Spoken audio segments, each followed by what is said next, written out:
And we're live with another episode of Tales from the Crypt.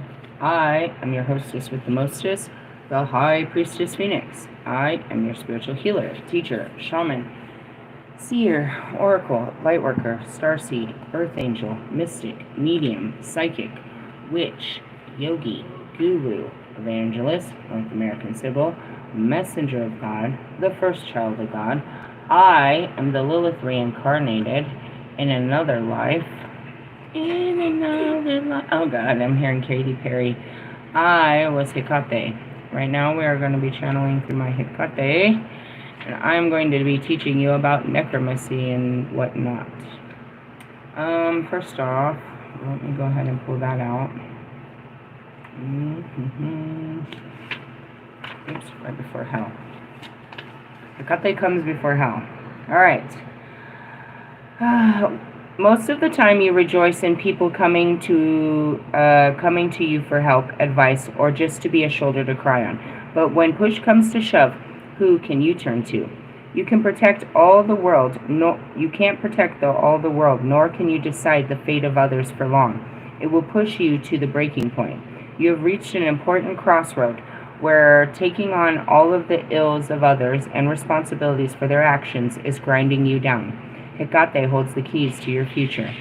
Together you stand before the gates of the great decision. It is time to lay down the woes of the world and the burdens of others and step forward alone. And just like Hecate, you will learn to accept that you can still help from a distance, if you so choose. Those who have relied on you so much before will need to live their own lives, and take responsibility for their own choices. That's our current energy. I can show you that in many books, especially based on our dates, the moon cycle, all kinds of greatness. I made a video right before this talking about you needed to make these choices. In order to have a full understanding, you'll have to go catch that video. What was it? To die to the flesh. Alright, foresight. Shielding someone from the truth is not helping them right now. Focus on your own ability to listen rather than your need to lecture. An old flame is circling. Son of a bitch. Ensure your insurance policies are valid and up to date. Make the repairs to your home that you've long been neglecting.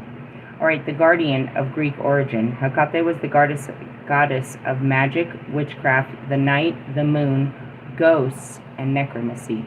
She was the only child of the Titan Perseus and Astrea, from whom she received her power over heaven, earth, and sea. She became the embodiment of the triple goddess, with far-reaching powers and a wealth of wisdom. Okay. Now, I want you to keep in mind, because at the end of this I'm going to read about another one, but she was the child, I should just read it now, of the Titans Perseus and Astrea. Now, we're going to end on this. I guess we should just keep going on to this. We're going to talk about Aradia too. This card in front of you is from the Gospel of Aradia. Let me see if I can find my guidebook. Where in the hell is the guidebook? Oh, it's in here. And I pulled a card out of there, and I want to talk about this. It's divinity. Aradia it is said, was the daughter of Diana and Diana's brother, Lucifer, the Lightbringer, also known as the Horn God, both divine beings. Within Aradia is the divine spark. Yet it was also said that the divine spark, the fire of creation, is found within each and every one of us as well. However, then, if we love the gods, can we hate ourselves? What right do we have to belittle ourselves or harm ourselves? What right do we have to ignore the divinity in others by hurting them, by making them as slaves to our whims, or by treating them with less care than we show our friends? If we all have the spark of the divine, how can any of us be less than another? As sons and daughters of the divine, we have both a privileged place in life and a responsibility that comes with that privilege. We can repay this gift by honoring our own lives and the rights and the lives of others. Increase your connection with all that you recognize as divine. Know that you have the spark of divinity within you. Love yourself, because what right do you have not to love yourself if you are of divine origin? So, was I Ardia? No. And I was not Diana either in either life. No, we got disconnected. She spread the craft. And so, Hecate was about protection. And she guided Persephone, when she would go from the underworld into the regular world, right? So, I was Persephone, but I was also Hecate. Meaning what? You can split your soul in many ways. I don't really want to get into the basis of that. So I was about protection, and Ardea was about defense. And that's where those two align. Now, if you've been keeping up with us, which I don't see why you shouldn't have been, we've been talking a lot about spirit work, spirit realm, how people invoke spirits, how I talk to dead people. We talked about how the teachings of Aleister Crowley gave all of these people powers to invoke, the spirits and the dead. Necromancy, if you will. And through Jason Miller's teachings, we learned that Jason Miller goes through the Hecate teachings. I'm pretty positive, if I had to guess, that Aleister went through Lilith. Many go through Isis. You have to go through the teachings of the Dark Goddess to understand witchcraft and all of these things. So we've been talking about that. We talked about where that came from, the Kabbalah and the left side of the Tree of Life. We talked about all kinds of crazy stuff. So we're just taking our understanding of spirit further. I purchased a book today called Exorcism. How to clear at a distance a spirit possessed by a person. Alcoholics, drug users, criminals, violence, depressives, allergics, chronically ill. On the back of the book it says, this book explains how an exorcism of a spirit is performed at a distance, not in the presence of a client. It traces the normal progress that a dying person experiences and explains why a normal death often does not occur, resulting in the spirit of a dead becoming earthbound. That spirit then seeks and possesses a living person who must be deposed. This book explores the comparative, simple, safe, and effective ways of performing. Why am I teaching this? There's been a lot of, I know, is we unleash the Dark Lords, and so people are being haunted and whatnot. And so I'm going to teach you how to cast out the darkness. Now, before I get into that book, we're going to go back to Consorting with the Spirits, Your Guide to Working with Invisible Allies by Jason Miller. I have a page turned down right here called Spirit Skills, Chapter 3. Give me a second. Let me take a breath.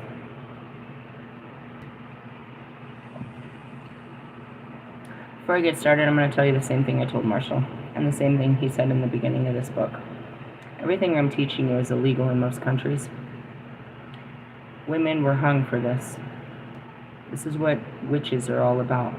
You will not learn this stuff, any of this stuff, in religion. These are the taboos. These are the dark sides of the forces that nobody speaks of. I want you to be fully aware of this shit. Right? Right. There are two types of people when it comes to spirits: those who are prone to psychic experiences and those who are not. Those who are not are often jealous of those who are, but they shouldn't be. Both types of people have work to do if they are going to successfully work with spirits. And the work of the person who is prone to easy psychic experiences, it's a bit harder. We all know the first type of person. After the ritual or meditation group, they regale you with tales of phantasmagoric experiences they just had. God transcending with messages of empowerment, mystical symbols, and maybe even messages for some other people in the circle. That would be me. Do I actually sit and meditate? No, I just stare. Don't let me stare too hard. If you're following them online, somehow every god that they read about shows up or calls upon them. I think we all know this person. That would be me. If you don't know this person, it's impossible that you are, it's possible that you are this person. That's okay though. I was this person too. I had work to do. This example is a bit extreme, but you get my meaning. Some people get into magic so that they can experience spirits speaking to them. Others get into magic because they need to make the spirits shut up. I told you. I made 2 videos the other day about, talking to deities and spirits. I don't fucking talk to you motherfuckers. And then you got Wolfman, who's over there in his video. I light a candle so that my higher self can talk to me. And I want to point out, in front of the Black Bible, are you serious right now, dude? Of all the books to light a fucking candle in front? What a douchebag. And you wonder why you have no control over your life and you're just like all lustful and shit. Maybe you don't wonder and you like this. You're a fucking harvest for them. I just want you to know that. You think that you're doing it, but they're really living it up through your body, buddy. Those of us who are prone to psychic experience are at just as much of a disability that those who aren't. It's just a different problem.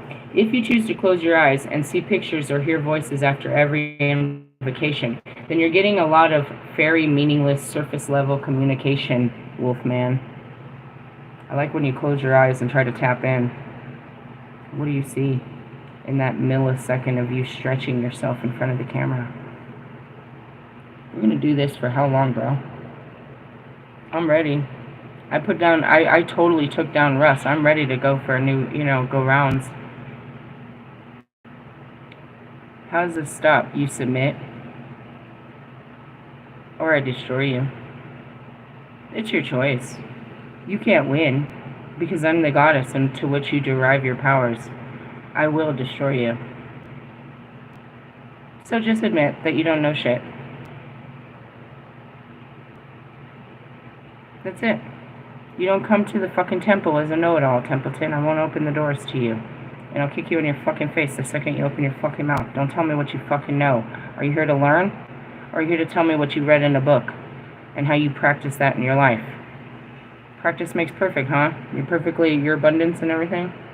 You get on my nerves, people. What you need is a way to separate out of the signal from the noise. What you need to do is improve your perception-projection ratio. What the fuck is that? That's projecting about everything you're obsessed about. Trying to make everybody obsessed like you. Nobody's obsessed about shit. Maybe they are, but I don't think so. It's not a fucking energy I fucking frequent. Obsession and jealousy, I gotta say, those are mine. Nope and no. Alright, perception-projection ratio. Let's see. I don't know.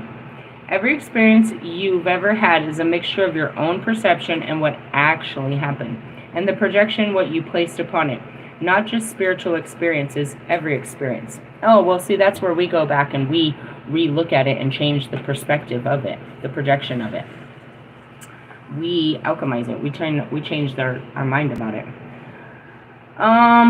Don't believe me? Call up a few friends that you had a memorable night with it, and go over the details every night, everything that happened. This isn't just a trick of memory. Psychologists run experiments all the time to prove projections we place on perceptions of things we just saw can be flawed or even flat out wrong. If perceptions of ordinary conversations and events are subject to this much distortion, how much more are our spiritual experiences that are, by definition, even more subtle? Thankfully, for the tool that helps you adjust your perception-projection ratio is knowing that it exists.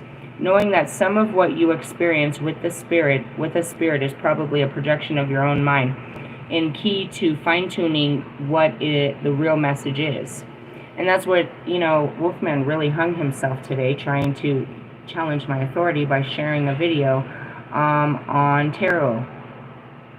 I'm not going to go into what he said, but you heard what I said. Now go watch his video. Sadly, many people flatly reject this and have 100% faith that everything they think is a spirit actually is, and they receive and process whatever came through correctly. If you have an experience during which a spirit appears to you or gives a message to you, the most important thing you can do is ask yourself the following question: is this actionable, and is this useful? Good stuff. Each of the following questions can lead to another question. Is this actionable? Is there any harm in taking this action? If a person I trust or admire told me this, would I do it or believe it? Who will benefit? Why is it good? Here we go with this bullshit. It's probably why the door's closed again. I told Marshall this morning, I was just sitting there looking at that. I was like, I knew what they wanted me to bring up, and I didn't want to bring it up because it was going to open a whole nother can of worms. So I make all these readings about, my communications with spirits and my ability to communicate with all spirits of the highest level. Absolute archangels and fucking divine gods. So then this morning I got to talk to him. I'm like, you still want to act like proof didn't pop up in my fucking shower and say that your homeboy was faulty? I didn't say it like that. I just knew that's what they wanted to talk about. It's like, after all of this, are you still going to pretend like I didn't see proof and he didn't say something? I was like, I'm teaching you how to talk with him. Ask him yourself, why would I tell you this? What benefit it is to me to break up your friendships? Why would I make that up, Marshall? Is what I told him. And then later on, a couple hours, like a little bit ago, the door closed again. And I have no desire to reopen it. I scared the shit out of Lewis this morning and opened the door. Said, I love you, Lewis. I'm not using my magic to keep a connection with you guys. I've used everything. I'm not using my magic to stay connected. But in the essence, that's what I told him. It's like, why would I make that up, bro? Why would I make that up? What benefit is it of me? And what they're asking me to do all the time. This guy, I told this guy this morning, I talk to him quite often. I told him I made a video about necromancy. And I told him, Pac came. He said, and I told him what Pac said. He said they called them bumper stickers. I said, yeah. He said, that was for sure Pac.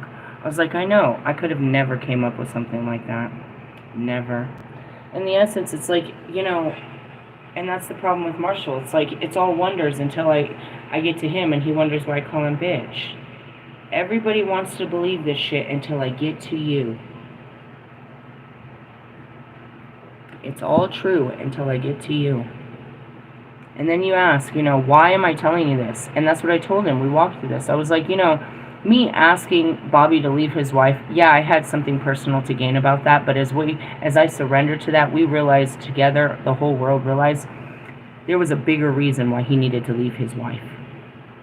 I just gave him something to leave for. You know what I mean? When I asked Russ to fucking leave his family, we found out, at that point I had no idea he was so psychologically fucked up around his family. I just thought he needed to, be a big boy. That was way in the beginning. You know what I mean? When I told Lewis to quit his fucking job, it wasn't for me, it was for you. But yes, it was for me, but it was for you.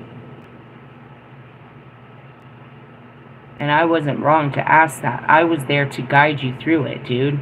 To give you a reason to, you know what I mean? Somebody to hold your hand while you did it. A reason to do it. A reason to live.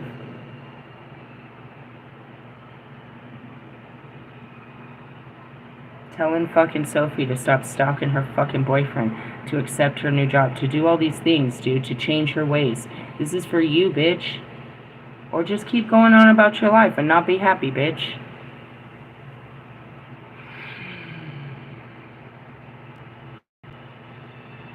The actions that they tell me to tell you to take are to benefit you and everyone around you and the entirety of the world. God told me to leave this bitch. I mean, didn't he fucking tell you before I got here? Nate, you want to act like you're fucking happy in your fucking marriage, you fucking lying motherfucker? You better never tell me you're happy. God taught you not to lie, and you will not.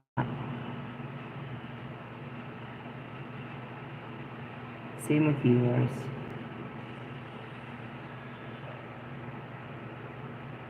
All you had to do is accept you weren't happy and take some steps towards it. But you were too afraid.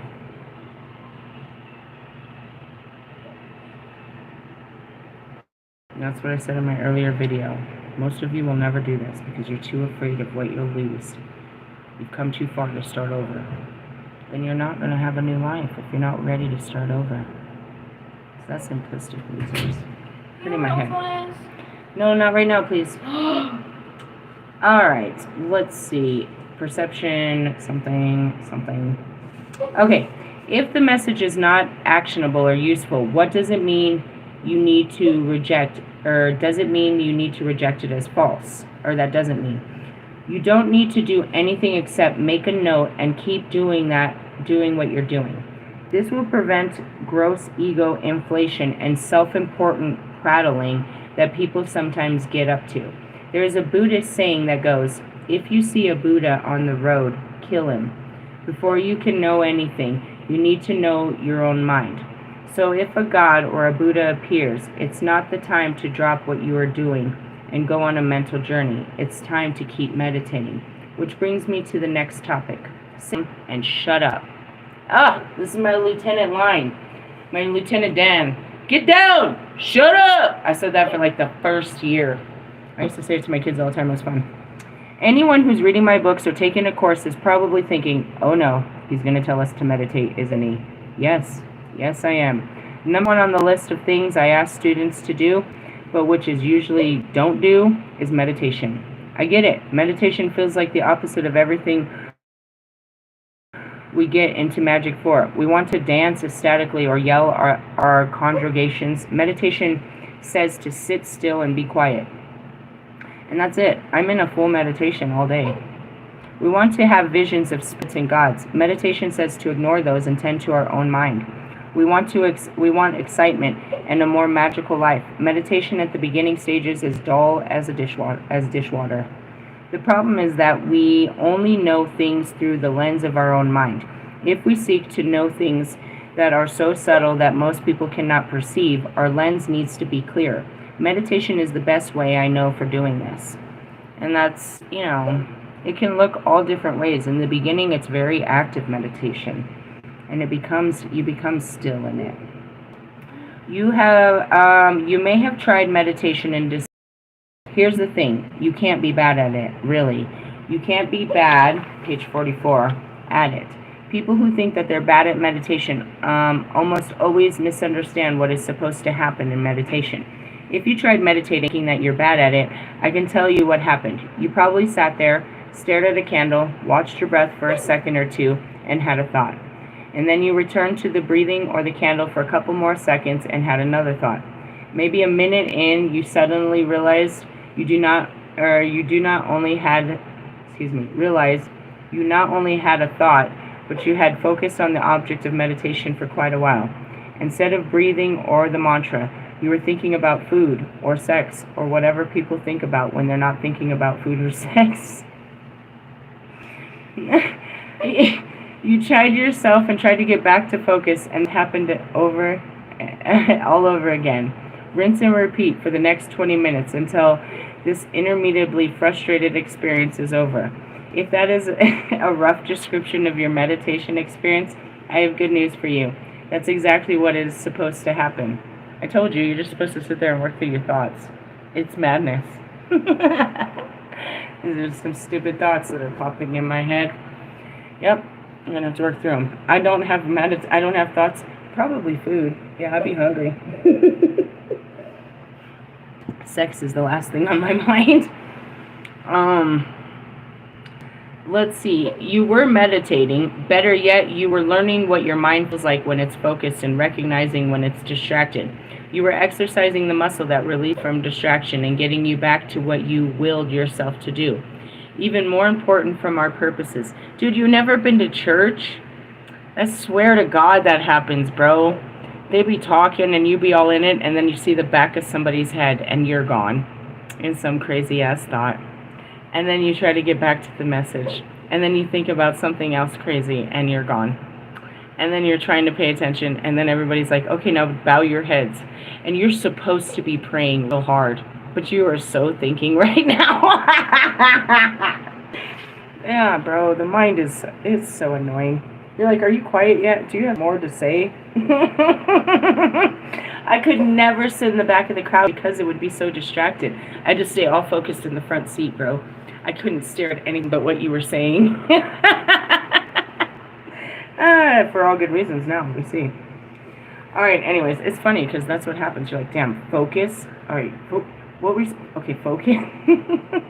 ADHD. No, that's a mind, bro. This is your mind when you try to keep it still. It does everything, but stay still. It's funny. Even more, okay, you were exercising your muscle. Even more important for our purpose, you were learning what your thoughts and ideas feel like when examined. This is really vital if you plan to communicate with things that other people can't see or hear. The subtle voices, thoughts, and ideas that spirits communicate will require that kind of clarity. And that's where it is, you know, I tell you all the time, fuckers, how did you get like this? I started with the mind. All I did was watch my thoughts. I watched how I spoke to people. I couldn't control it. This thing, I like flip people off all the time. All the time? Fucking all the time. Like way more than Marshall Mathers ever did in real life. I would pull up next to people and flip them off. I would flip off everyone if you annoyed me. I would flip you off to your fucking face, bro. Seriously? I mean, seriously. I would drive down, it was like a normal thing for me, that you would irritate me on the road, and I would get in front of you and flip you off. I didn't give a fuck who you were. I flip people off all the time. Seriously? Swear to God, bro. All the fucking time. Seriously? Seriously. I'd do some shit, bro. Yeah. They're like, why am I doing this? Like, I mean, that's where it's like, you just become aware that, oh, I'm gonna flip someone off right now. This is that moment where I tend to lose control here. And that's where you just, you know, you spend a lot of time just watching yourself. You're like babysitting yourself, really. You don't really, you're going to spend a lot of time being like, you know, feeling fucking mad at yourself. And that's where I woke up. I hated myself. I was like, God, I'm such a bitch. I'm so stupid. No wonder people don't like me. I'm such an, like, it made sense why, you know, I didn't like myself. I didn't like what I was doing. I didn't like how I was talking. I didn't like my underwear. It's a true story. I mean, seriously, there was so much I didn't like. I was like, ugh. So then, like, I'm trying to change this, but my mind's like, no, this is the way, I like it. And I was like, I don't like it.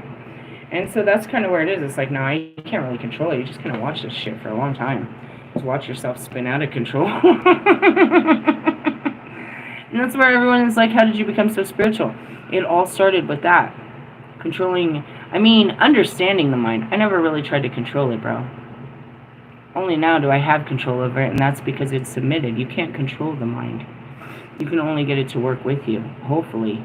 All best case scenario. You have a mind of your own, is what they say. Right? It has a mind of its own. Alright, anyways, those subtle voices, yeah, and that's it. You know, Bobby, I don't know what voices you're hearing. Well, they're not mine. I know the sound of my own voice. This is, and that's,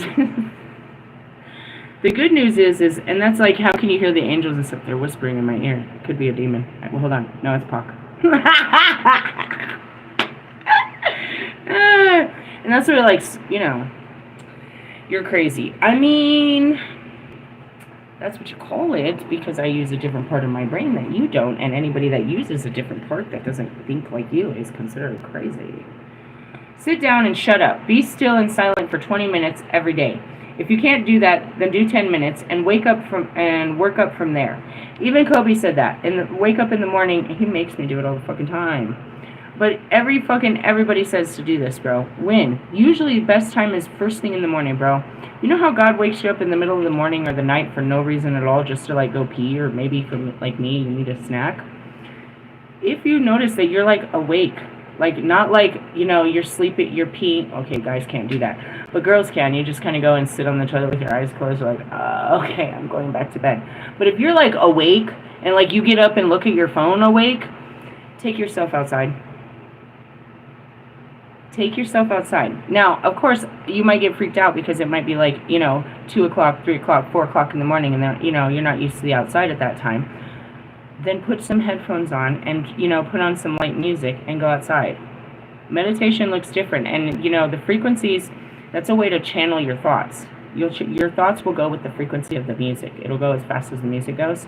Be careful with that. But in the essence, it's like, you know, going out and catching the earth, being part of it in the in-between, right? The in-between hours are those mid-morning hours, right? Where it's actually the end of the night, but it's the beginning of a brand new day. Truthfully, you're catching people that are leaving work and going to bed for the night, and you're catching people that are just coming up and waking up. The moon is going down and the sun is coming up. I'm hearing that Hulk thing. And that's the best time to go out there and stand in between. You know, if you go out during the day with the sun blasting on your face and all the movement of the people, it's a completely different vibe than if you go out in the middle of the night and nothing's moving.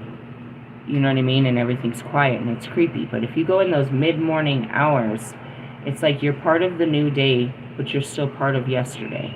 It's the in-between. It's very interesting. And that's a good time to start. It's just when you don't... This is time that's not scheduled. This is time when you're supposed to be sleeping. This is your off time. So use it as off time. And it could be just a moment. Like you don't, you know, like I smoke cigarettes. So that's 10 minutes. It takes me a little bit longer to get down the fucking stairs and back up them.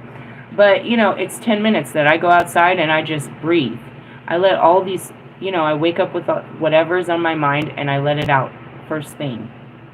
Without waking up first thing in the morning and having things in my mind from yesterday and now I've got to take on today.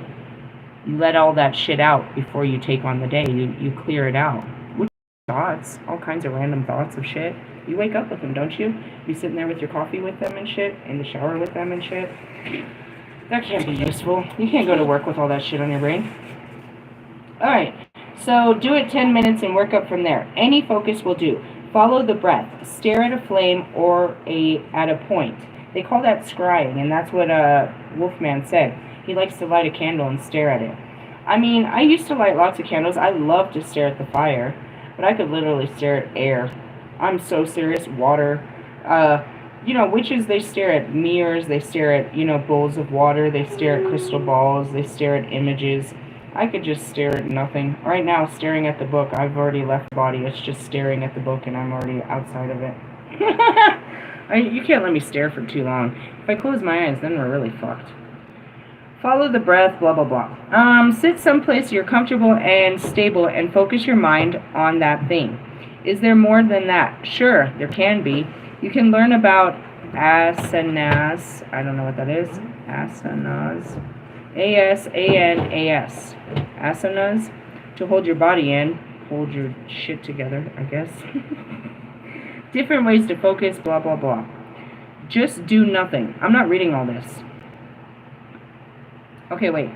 Suffice to say that 99% of you will not have any real difficulty with meditation beyond finding the discipline to do it. If you can, I made fun of tarot readers in the beginning. I was like, can you see this fucking fat bitch sitting down on the floor just staring into space without fucking, you know what I mean, acting a fool and shit? I was all, hell no. She can't even wrap her legs around each other. She ain't sitting nowhere staring into space. She's just taking up space is what I said. I'm such a cunt. Don't get me started. There's a reason that I don't be out in mainstream. I'll be fucking streaming all over you and it's not going to be rain. Alright, meditation beyond finding the discipline to do so. If you can, it is the one key that unlocks 1,000 doors. You can reach stages of sublime clarity and vastness far beyond those initial stages of recognizing distraction. Here's the problem, fuckheads. You can see all kinds of shit, especially when I'm driving. I had all kinds of conversations with the universe all day today. But you have to put it through your brain to come up with words. And that's where you come out looking stupid. Like Kanye and Wolfman. And most others. Because you're trying to sound intellectual, trying to put it into logic. It's really basic. It's a bumper sticker. That's what I tell you a lot of time. I can't put this into words. I'm not even going to try. I'm just saying, sometimes you just can't. It's a vision that you can't put into words. It's just an inner knowing of what you saw and how to act in it. You can't tell people. And that's it. It's like, you're going to end up looking like Kanye. If you ever get anywhere beyond recognizing distractions and releasing yourself from it, that'll put you at a step above most of humanity and serve you well as you seek to consort with spirits. Just do nothing is what it starts. Yes, the act of sitting and doing nothing is actually a spirit skill. And that's what I tell Royce all the time. I'm the most ain't doing nothing bitch you'll ever see. What do you mean? I just sit there, bro. I fucking sit there. Like, so creepy style. Like, you couldn't even hear my breath if you did. If I didn't have a cigarette, and that's what I told most people, why do you smoke weed? Because if I didn't have a cigarette or something in my hand, I would freak the shit out of people. What the fuck is she doing just sitting there? So that if they see me sitting there with a fucking pipe in my hand, even though I'm not smoking it, they think I'm just high. If I sit there with a cigarette in my hand and it's not even lit, they think I'm just, spaced out. It makes sense to them. I have to do something while I'm sitting there. Time can go for so long and they don't know what I'm doing. I gotta look like I'm doing something. Seriously? Yeah, in the beginning it was even worse. That's all that happened, bro. I'd light a cigarette, have my cup of coffee, some music on my ears, start staring at my fucking bamboo fence and fucking go.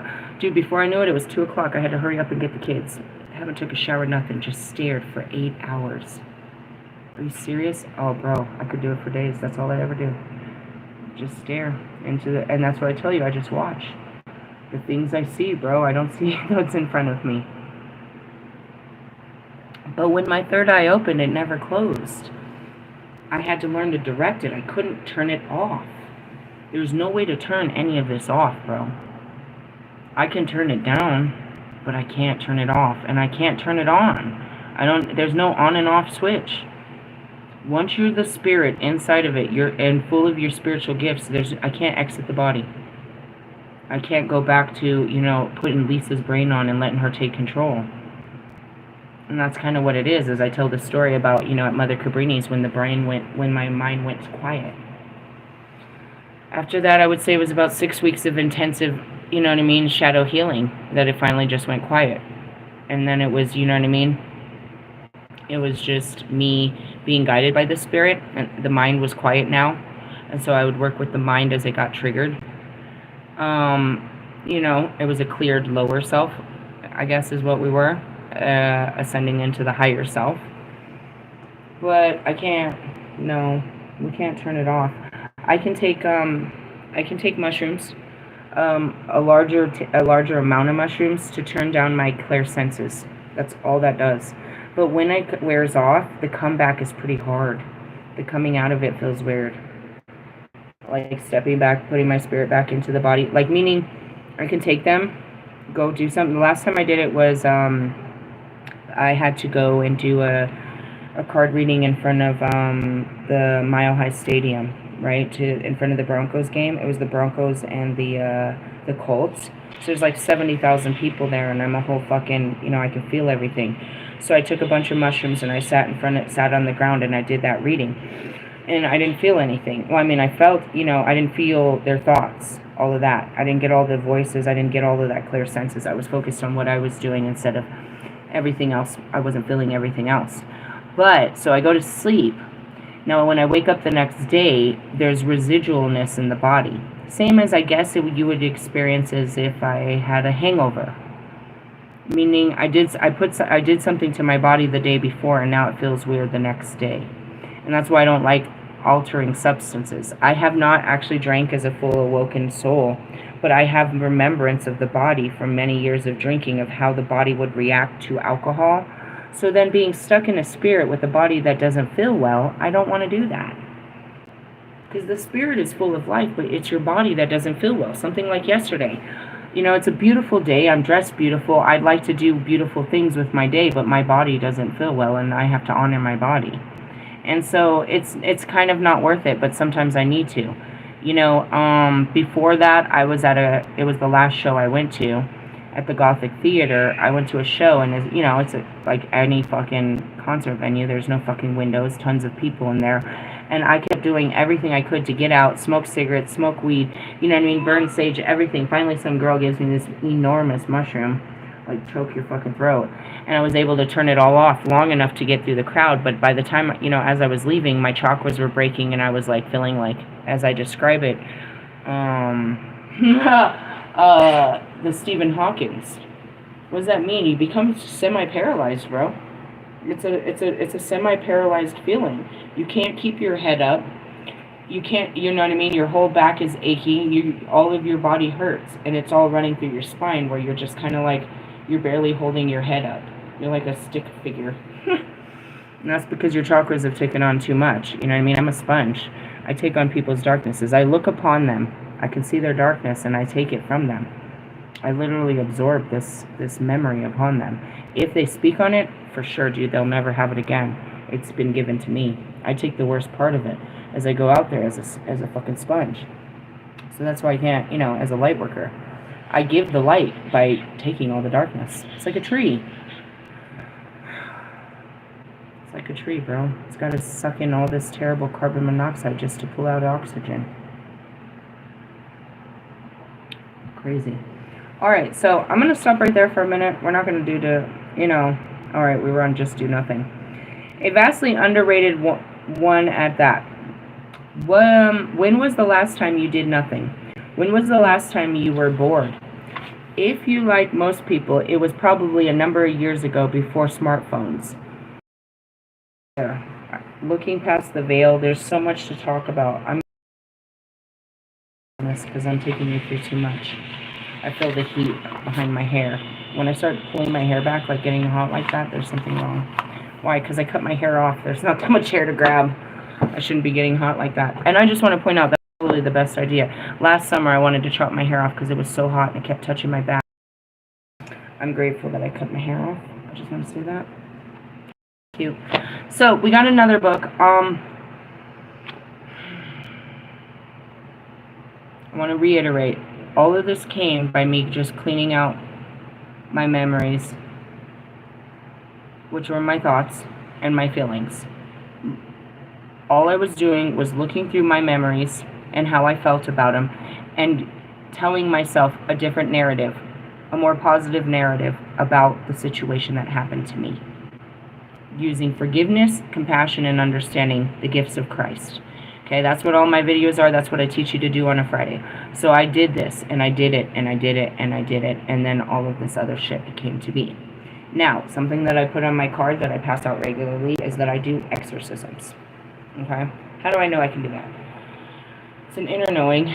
Your brain doesn't know that you can do anything until somebody tries to tell you, and typically they tell you you can't. Alright? I stand on the promises of Christ. That whole book. I believe in that book. I have not yet seen anywhere it says anything about gay people or suicides or none of that shit. It's not in the book. They put words in his mouth that he would never say. But in the essence, the promises. He said we have the ability to lay our hands upon people. That's why I tell you I'm an evangelist, and I have this big-ass book over here that tells you, that's only going to tell you that I have the power to do such things. Alright? I know by my belief that I have the powers to do these things. All I have to do is reclaim that power and perfect it. I did not say practice. I said perfect it. I don't have to learn something I already know, because I know it. Hey, you know what, Royce? Oh, fuck, I haven't talked to Royce in a while. Royce, I saw this moment, bro. I saw a vision today where you walk up. It's your turn. You walk up to the compound. And I walk you straight over and put a sword in your hand. So come here. And that's it. I said, hold on to that for a little while and I'll get back to you. And you just sit there. And the sword the sword wakens your memory. And I tell you to give it back. That's mine. You're going to have to find your own. It's a great moment. That's what I had this vision of. Just kind of showing you that. Where did that come from? What are we talking about? Oh, yeah. Jesus Christ and all that. Jesus Christ and all that. So anyways, they said you had the power to do such things. I have the power to do such things. I've said this forever. I know that I've been met with some of the darkest, nastiest spirits. In that I think I can't handle it. I have called that little guy over there, the Alistair, to come take care of it. But I consume them. I know I can. This is for you. Okay, so I make jokes about it, like when I tell, and I was totally teasing Marshall again today. I was like, I could see you getting all big-eyed when I tell you, let's go do an exorcism. Meaning you're afraid to go in there. If you knew that you could do it and you were sure of it, would you be afraid? And I was like, these are one of those things we can't fuck up. You can't falter in this. If God says you can walk on water and you, for one moment, start to fail in that belief, you're going to fall in the water. If we go in there to cast out a demon and you forget the power that lies within you, this demon's going to eat you. It's going to possess you. So this book is how to clear them at a distance. I don't want you guys going up on that. In the essence, you're praying for, alcoholics, drug users, criminals, violence, depressive, allergics, and chronically ill. You're praying for these people. In the Eastern cultures, they believe that mental illnesses and all of these things are actually spirits. They're your own demons. And now you teach you how to work through your shadows so that if somebody tried to send an outside attack at you, whether it be words, a subliminal attack, a psychic attack, or an actual magic attack, that's not going to feed, it has nothing to feed on. Alright, so this book is pretty heavy. There's a dedication, there's an author's preface that goes on and on and on. There's an introduction that's 15 pages later. Let's see what this book contains. Again, what happened today? I went looking for Aleister Crowley's teachings and ended up doing a whole fucking cleanse of all of Denver. I hate when the Holy Spirit does that to me. Anyway, so I went out to look for him, but after that I realized, all we were going to do is see where they derive their power from. I'd rather empower you to, I'm going to give you defensive magic against those. We don't need to know what they're doing. We need to know how to protect yourself from their doings. This is how I felt about it at the end. Did I find the book? Actually, no. I found this instead. In a great conversation. Alright, let's see. What is an exorcism? Is the introduction. A miracle, a vigilant farmer dog, the safe divorce. It's a bunch of stories, I guess. Part 1. The theory of possession and exorcism. Chapter 1. The traditional view of a possession. Yeah, it's got all these stories in it. The teacher, the Catholic Church, the case of the father, cardinal appoints 6 exorcists, the Pope participates, traditional exorcism. Yeah, it says all of these stories that are within it. Okay. Chapter 2 is the medical viewpoint. Chapter 3 is languages of this world and that. Chapter 4 is laws of the non-physical world. Chapter 5 is cause of spirit possession. Alright, then there's a part 2, performing the exorcism, identifying spirit possession, using the pendulum. Do you guys have a pendulum? I do, but I'm not using it. Let's see. Exorcism at a distance, the clearing process, the criminal mind, picturization, creative thoughts, and a biography.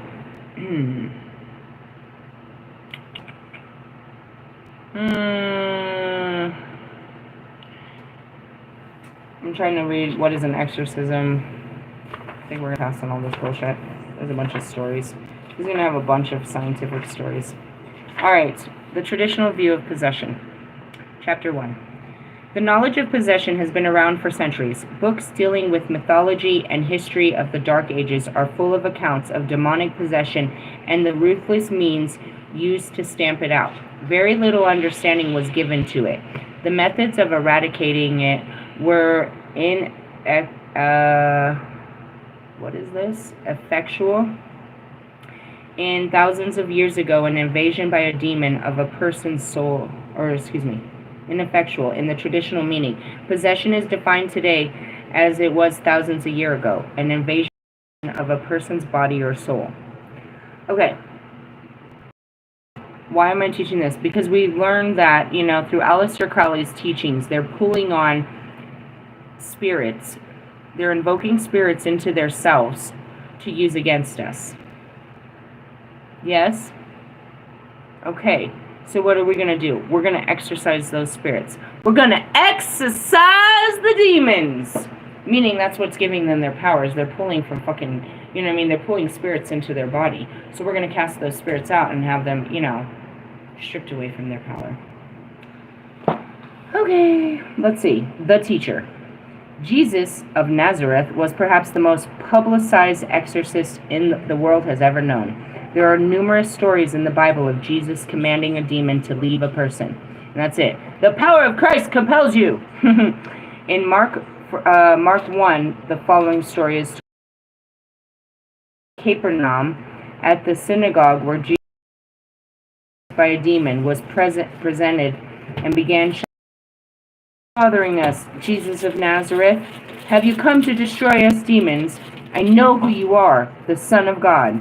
Jesus curtly commanded the demon to say no more and to come out of the man. At that, the evil spirit screamed and convulsed the man violently and then left him. When the story was told to the people in the town, it wasn't long before a crowd gathered. Many asked for Jesus' help. Even that evening, Jesus healed a great number of sick and ordered many demons to come out of their victims.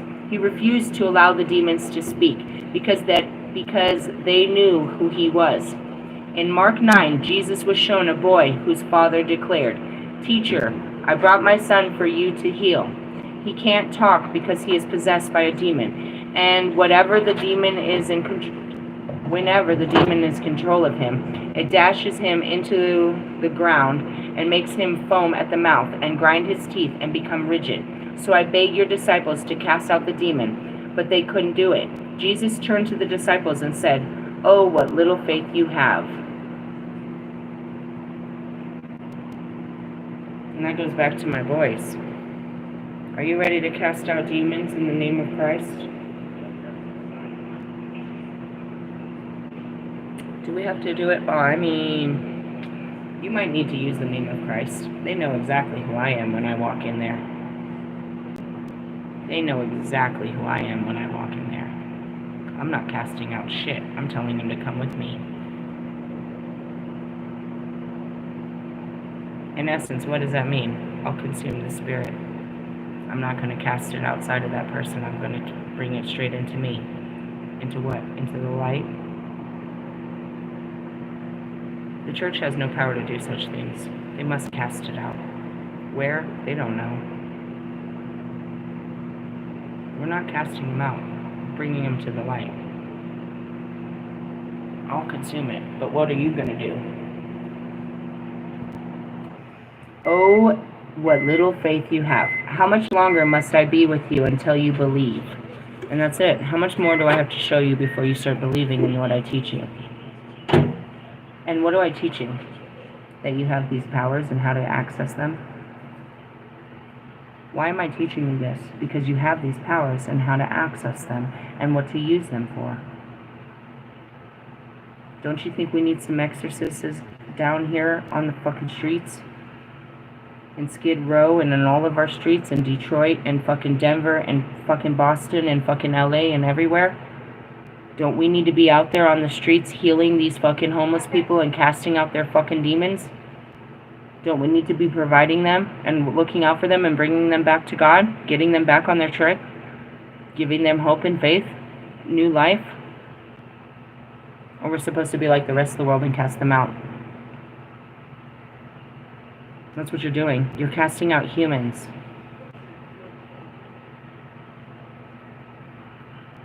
Brothers and sisters. Children of God. Because they can't live like you do. Because they're struggling to live.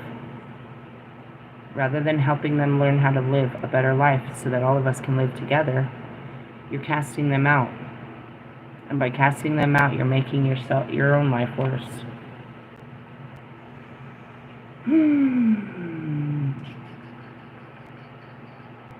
How much longer must I be patient with you? Turning back to the father, he directed, "Bring the boy to me." So they brought the boy. And that's what he said to him. He's like, "Why couldn't you guys do this? All you had to do is have faith. Believe that it's done, and so shall it be." But when he saw Jesus, the demon convulsed and the child horribly, and he fell to the ground, writhing and foaming at the mouth. "How long has he been this way?" Jesus asked the father. The father replied, "Since he was very small. The demon often makes him fall into fire or into water to kill him. Oh, have mercy on us. Do something if you can." "If I can," Jesus asked. "Anything is possible if you have faith." When Jesus saw the crowd was growing, he rebuked the demon. "O demon of deafness and dumbness," he said, "I command you to come out of this child and enter him no more." Then the demon screamed terribly and convulsed the boy again and left him. At this moment, I'm seeing Moses with the staff. How will I do it? With this staff, you will do great things. He told Peter to walk on water. He began to walk because Peter believed, but Peter fucking stopped believing and he fell into the water. You know what I mean? David believed. Daniel believed. He told him, go in there and nothing will harm you. Alright, if you fucking say so. That's all it takes, bro, is belief.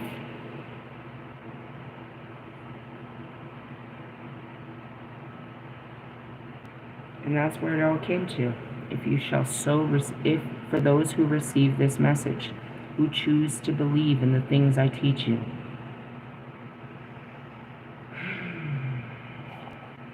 You can do these things. Jesus said it, not me. I'm just reaffirming it and showing you that what he said is true. Alrighty. The simple method then the person was given way to complicated ritualistic performances that only few now know. The Catholic Church on possession. Perhaps there's no better documentation dealing with exorcism than that of the Roman Catholic Church. From the time of Jesus of Nazareth, there is a constant reference to possession and those actively engaged in exorcisms. Alright, first off, why do not all priests do it? Because they don't have the faith to believe that they're ordained to do so. They must be told by the outside world that they have the power, and then they have to actually execute that power past their fear. Knowing you can do it and then walking in the room is a whole nother thing, bro. You've only seen it, bro. And yeah, they see it. They bring them in as they're training them. They bring them in. It scares the shit. They have to believe that they have the power. They have to believe in the words. They have no power of something they can't see, but they can see that it's inside of this person. It's all belief, bro. They have no power but what they believe. They put all their belief into these words as they're saying them. And it could take them days and hours to keep believing in it. Meaning they didn't fully believe in it the first time. They faltered in their belief. How does that work? Go to the casino. And let's see how strong your belief is. You go to the casino and you think you're going to win. The second that thing fucking rolls, you falter in your belief and you don't win.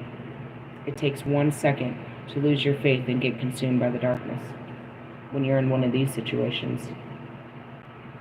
So a priest doesn't really know if he has the power to do it. He has to believe that he's been given the power. And the church tell him, you're ready, you can do this. And that's life. That's God. It's an inner knowing. I'm ready, I can do this. Your mind's telling you no, but your body, your body's scared too. In the essence, that's where it is you have to believe past your fears, past the things of this world. You have to believe in what's been told in your heart. And that's what I mean is I believe I can do this. Not because I have any experience, because I know that God said I can do it. So now I just learned to see how other people did it, and I might do it there. I'll take what they did, and I'll add my own way to it, and I will do it.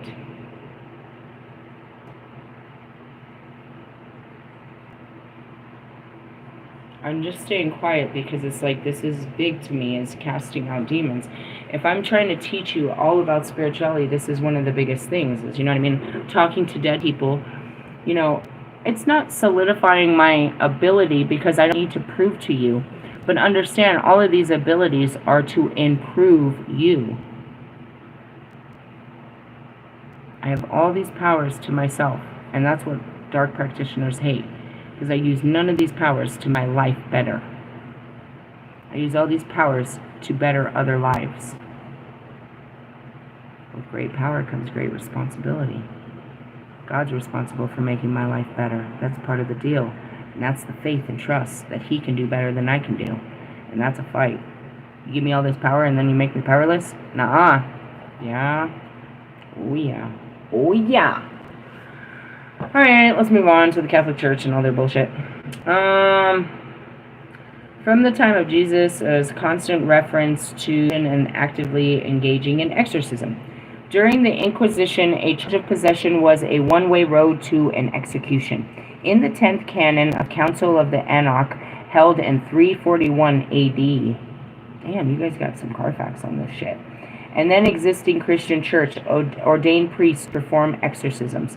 The Roman Catholic Church of today has detailed rituals of exorcisms. Before an exorcism is attempted, the church commands rigid tests and personal interviews to determine if the candidate is indeed possessed. They decide whether or not. There's too much liability. Today, they would rather not deal with it nor publicize it. Let's go back in time when possession, always considered by a demon, was primarily responsibility of the church. That's why they don't take on the role. I've talked about this before. They have to have gone, it's kind of like building up a case. They have to have enough evidence that if this goes wrong, that they're not at fault.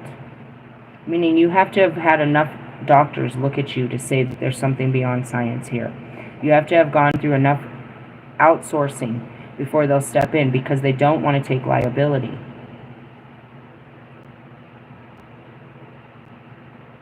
You guys know that what happens when these end bad, right? The spirit kills the person while they're trying to get it out. And as it's killing the person on the way out, it latches onto another person in the room. They never actually got it out. They just host.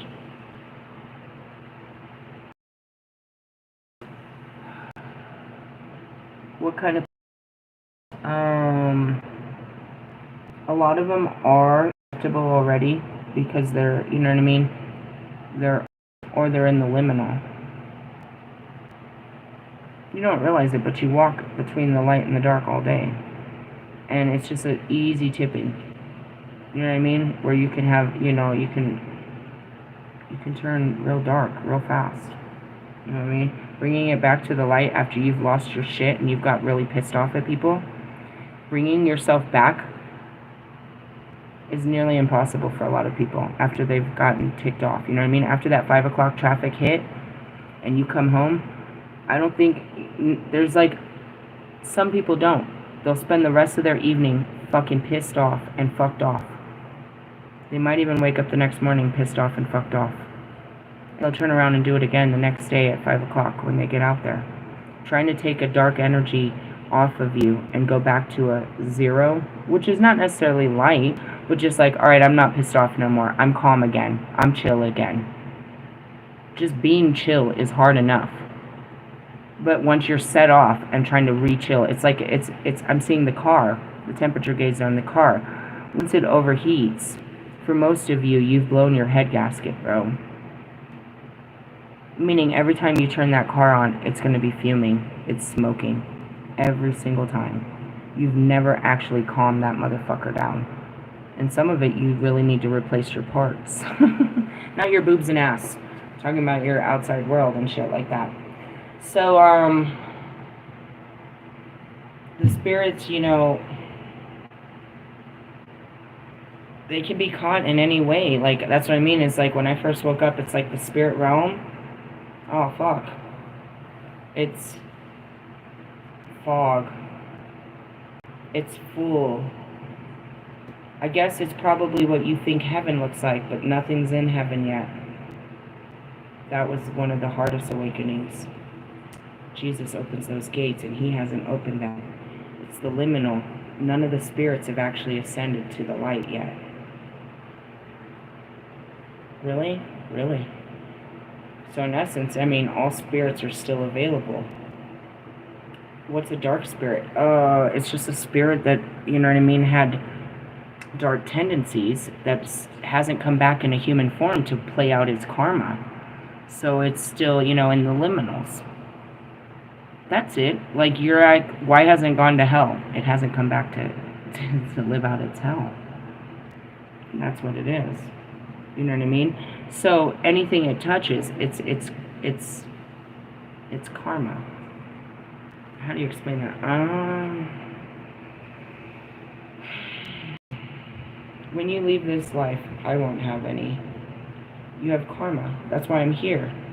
That's all of this is my karma. I had to come out and live out all of my karma, which is all my darkness. You know what I mean? In essence, pulling on my spirit before I was in the body was only going to bring darkness, because that's all my life was karma. Until you clean that karma. So, the spirit realm is right here on existence. It's between the third and the fourth reality. It's not even past the fifth. It's between the third and the fourth reality. All spirits are right here in this reality. You can come across something that is still dark from its dark experiences on Earth. Meaning what? You could rub shoulders with Ted Bundy's spirit. But did he die with a dark spirit, or did he clean his spirit before he died? There you go. So in the essence, you could learn a lot from that spirit if you cross that spirit. And he was one of the first I crossed. You know, I'm here in his land. He made a killing in Colorado. As we'll say, hey, will you take care of her and I'll take care of you? Okay. All right. When I pass it on, you're going to be sad. Will you take care of her and I'll take care of you? I want my old phone back. You guys keep touching it. I don't have it, and we're not doing this right now. I said after my video. I just asked somebody to walk the dog. So, yeah, you can come across any spirits. And what it is, I'm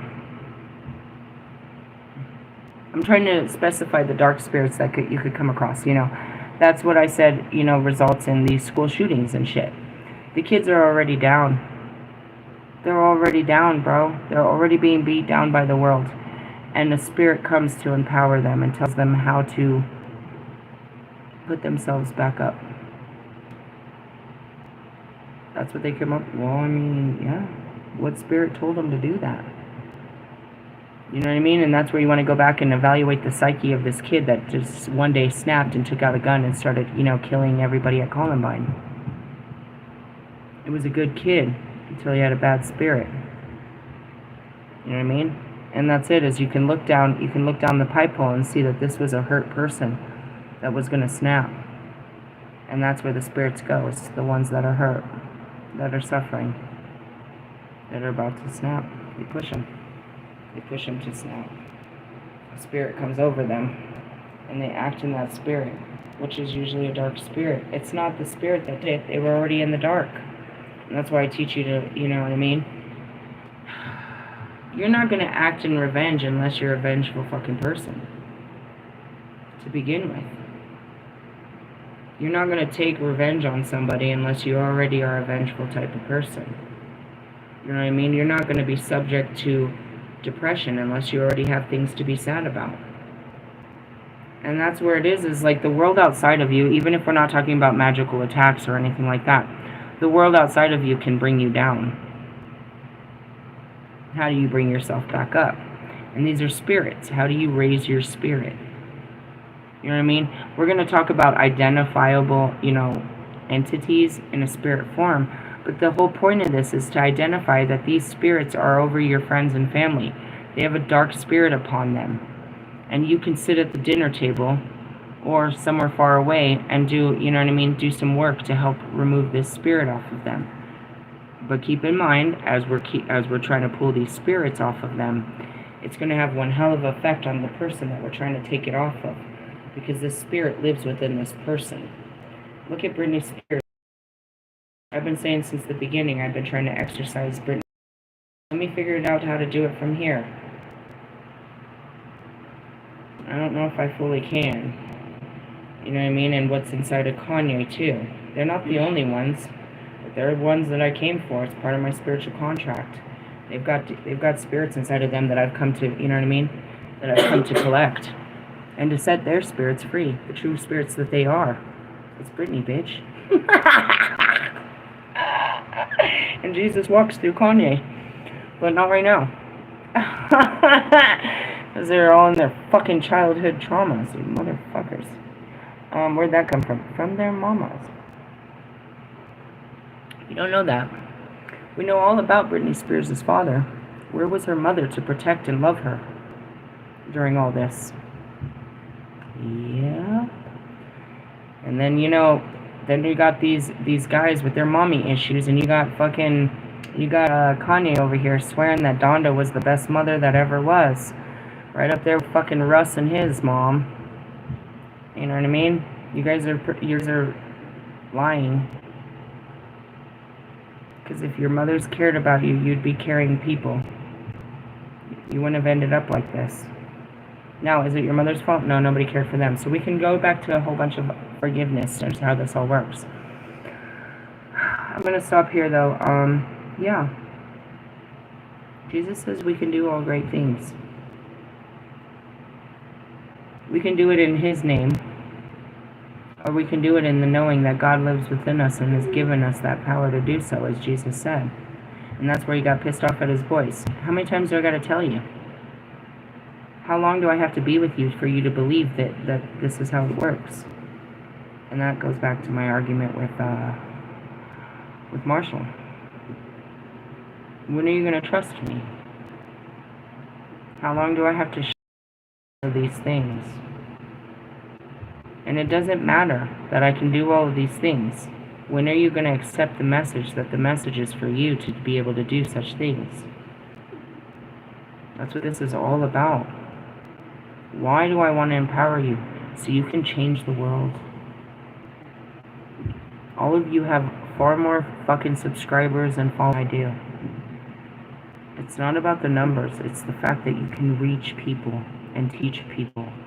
But you can't fucking teach them shit until you start learning this for yourself. And this isn't something, this is an action. You have to take action on this. That goes back to my earlier video.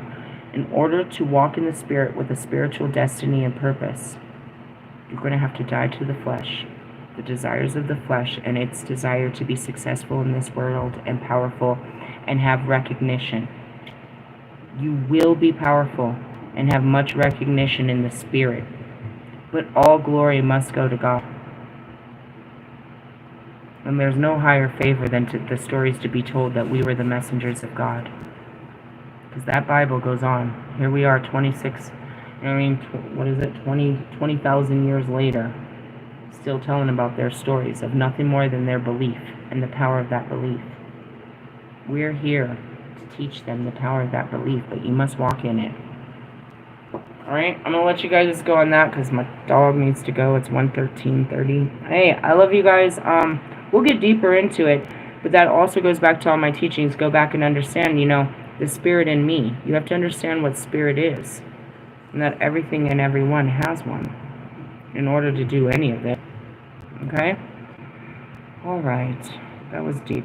Love yous. Laters. Bye-bye. Alright.